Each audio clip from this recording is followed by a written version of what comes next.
Welcome to Fans First, a sports podcast where your voice matters most. Hosted by Hall of Fame sportscaster Jim Powell. This is the show that puts fans at the heart of the conversation. Whether you're cheering in the stands, screaming at the TV, or debating with friends about the latest trades, Fans First is here to amplify your thoughts, your insights, and your love for the game.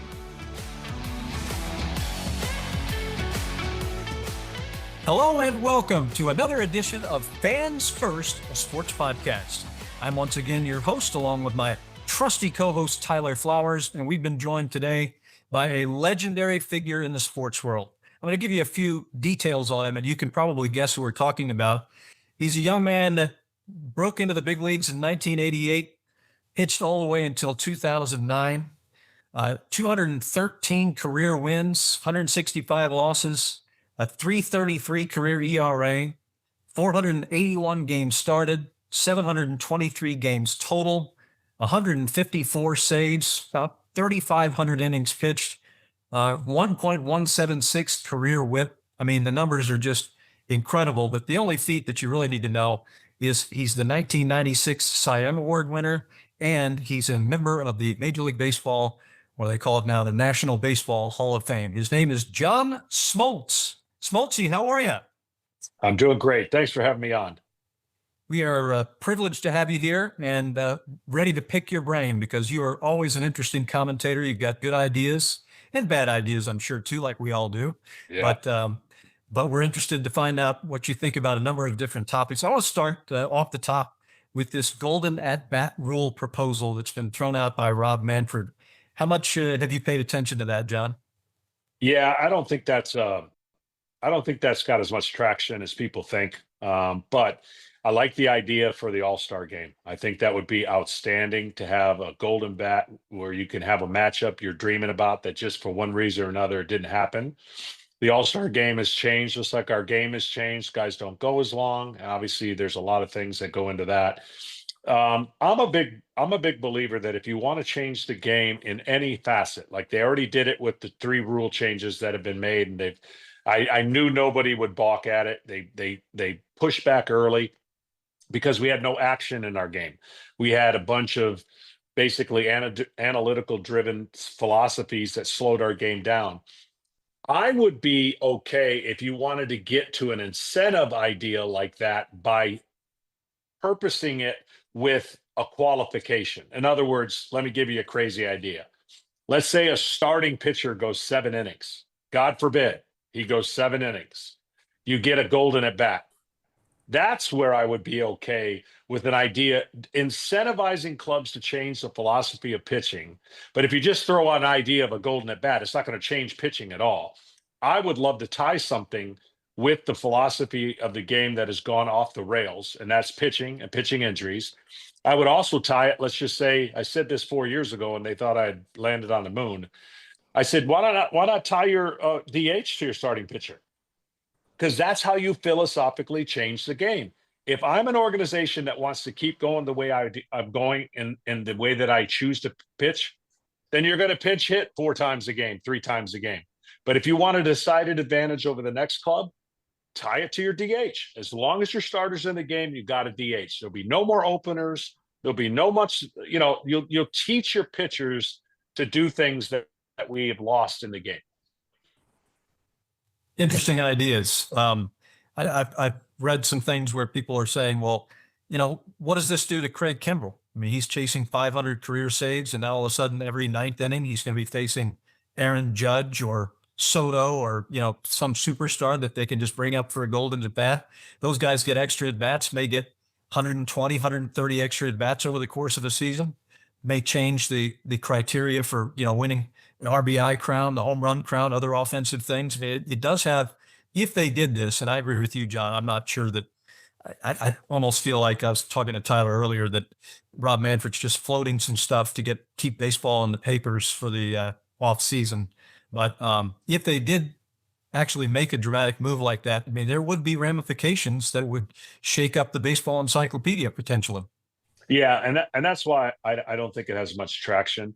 I think the next challenge that Rob Manfred is how does he get and eradicate these injuries for starting pitchers, and how does he get the analytic philosophy out of the way pitchers are used, and how does he incentivize clubs to change that? See, you are not going to be able to speed up pitchers unless you went to a pitch clock.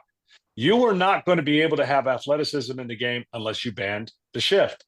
You were not going to get stolen bases back in the game unless you increased the bases and gave them an opportunity to do it.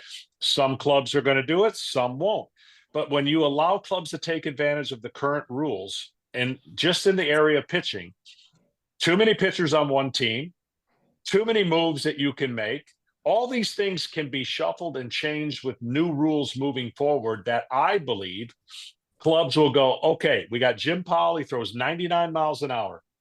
I can pitch him 4 innings, or I can teach him how to pitch 7 innings at 95 miles an hour. I believe the latter will be more of the cases, that you will have the minor leagues and all these arms not being max effort. That's what I believe the next challenge, because we don't pick up our phone. We don't look on social media. We don't see who's pitching tomorrow. There's no attraction to it. And we have lost generational pitchers. In the next 2 years, you'll never see a guy pitch more than 10 years again. That's the danger of our sport. See, football got it right. Even though there's pushback and everyone couldn't stand the defensive rules, if they lost their starting quarterbacks, they don't have an NFL. So they made it very apparent that they want those guys upright.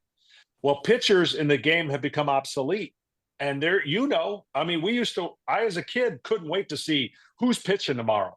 That is not even in the forefront of anybody's brain anymore. And that would be nice to get back. Tyler, jump in here. That's a good point, actually, because, I still work for the team. And oftentimes, I'll go golf or something with some buddies and they'll say, who's pitching tomorrow? And I'm like, I don't really remember, to be honest with you. I was curious where you were going with that, John, as you were talking about having like a reward system for the golden at bat and going with the 7 inning, but it kind of makes sense how you're saying pitching a little more old school, like not going 100%, 99 miles an hour on every heater. Let's work in some first pitch, 2-seamers down away, see if we can get a rollover at 75% effort. Then all of a sudden you open up the possibilities of going 6 or 7 innings. So that was interesting to hear that take on that. I was wondering where you were headed. Yeah, so we have the definition of insanity right now in pitching injuries, and I wouldn't say a word. If the game was keeping guys healthier, and let's just say guys didn't go past 5 innings, I wouldn't say a word. But this is a definition of insanity. They know guys are going to get hurt. They know in 3 years they got to find a new body. I don't get that. I physically don't understand why that wouldn't be a priority to having a competitive advantage over the next guy. So this is what I know. If you have the same thing going on over and over again and knowing that injury rates are going through the roof, you're not producing and developing pitching in the minor leagues. You're just developing arms. You're using the excuse that this is youth baseball problem and not a Major League Baseball problem. You don't know how to fix it, so you're not going to talk about it and you're not going to address it. That is the bottom line. When experts and people in the field have been banging the drum saying, you realize this is not good for the long-term value of the arm, and pitchers who have pitched like myself keep speaking to it and nobody listens, that means there needs to be a rule change down the road, because it's not good long-term for the game and the health of these players. I don't blame the players. They're chasing their reward system. I do not blame them one bit.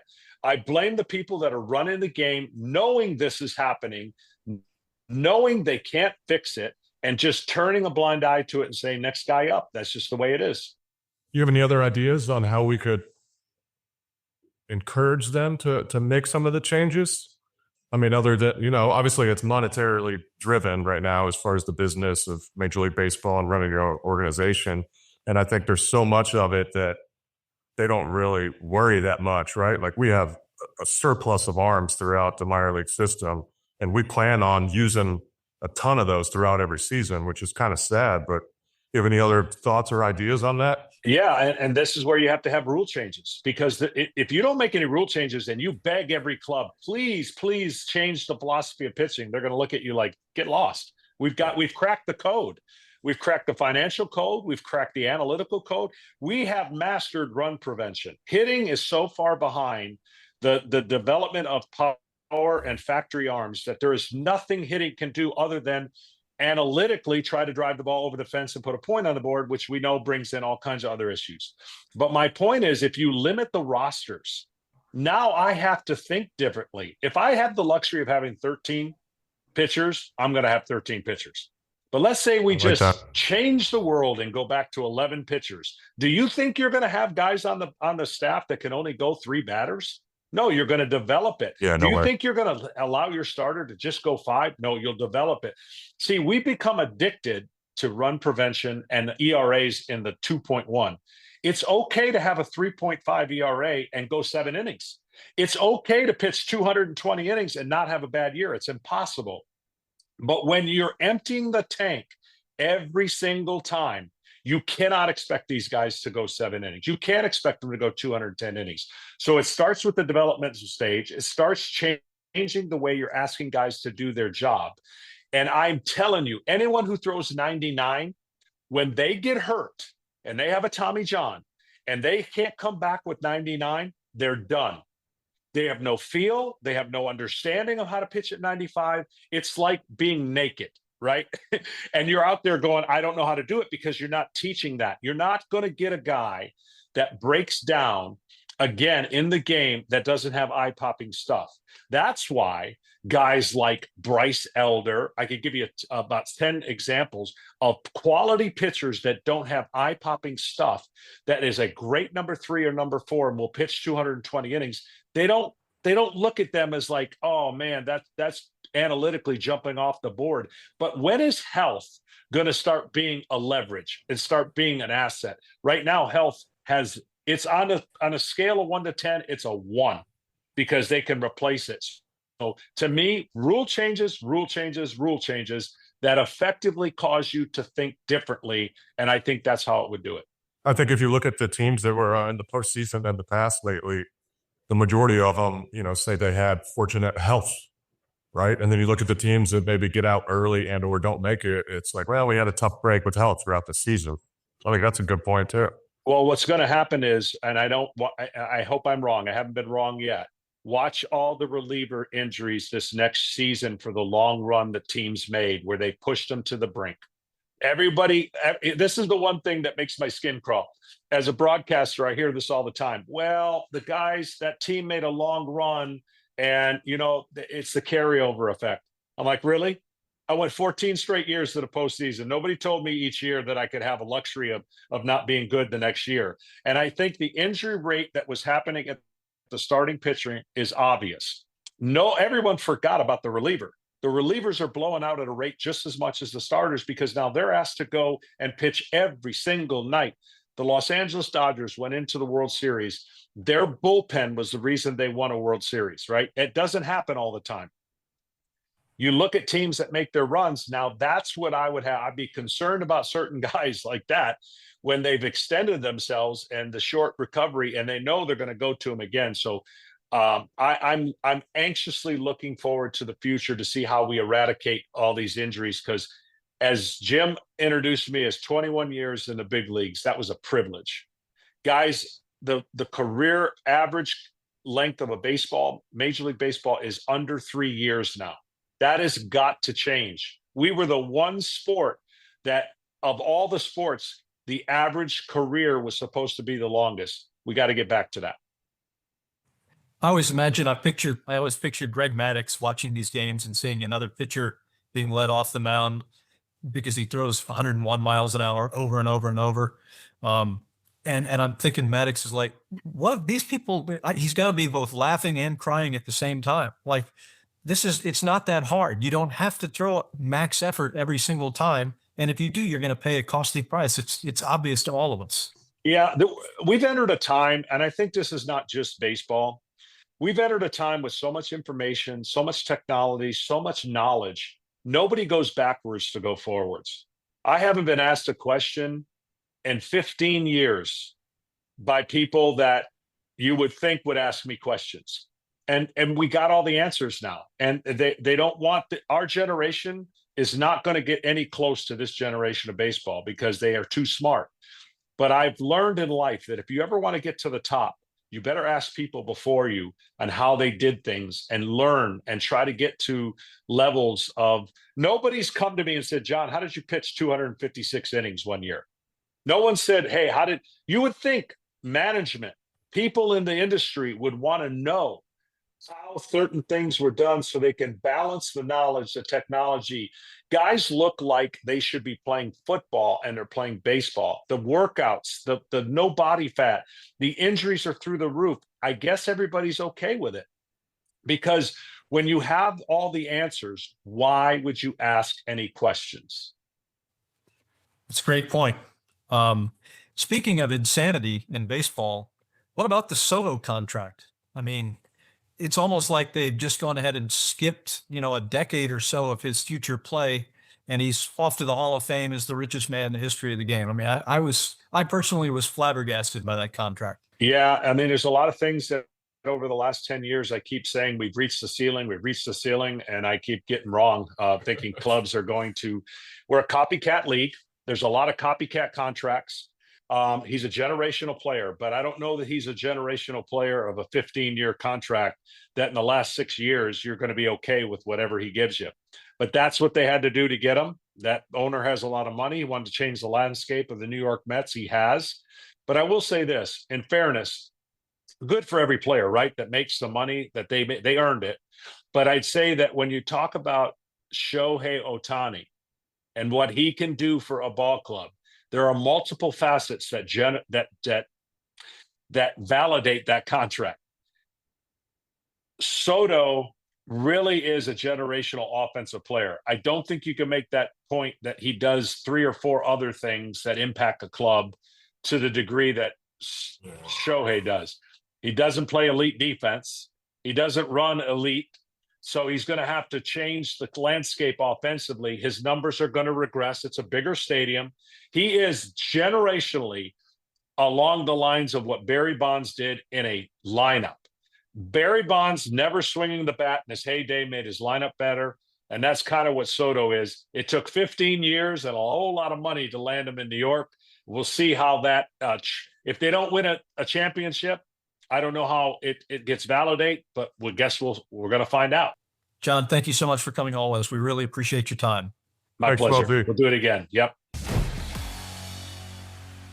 And now it's time for one of my favorite segments of our Fans First podcast each and every week. It's called Get Off My Lawn. Hey, get off my lawn. Back for a second try to sneak onto our lawn is David Carroll of Chattanooga, Tennessee. Hi, Jim. Every year, the Ford Frick Award is presented for excellence in broadcasting by the National Baseball Hall of Fame.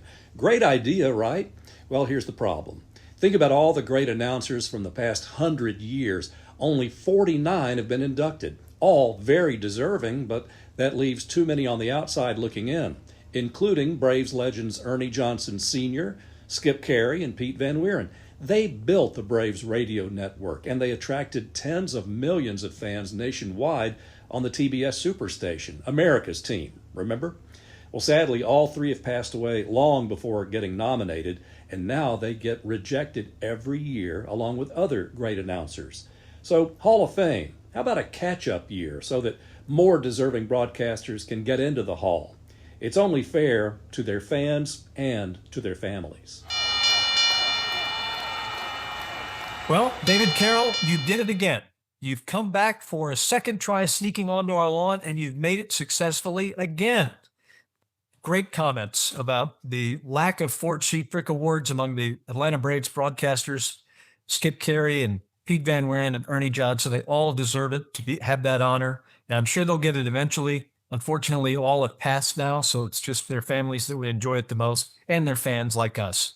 But David, thank you very much. I hope you serve as an inspiration to other viewers and listeners who we would love to have you submitting your videos and your audio tapes, your voice memos on your phone, or even just send us an email and we can read your comments right on the air.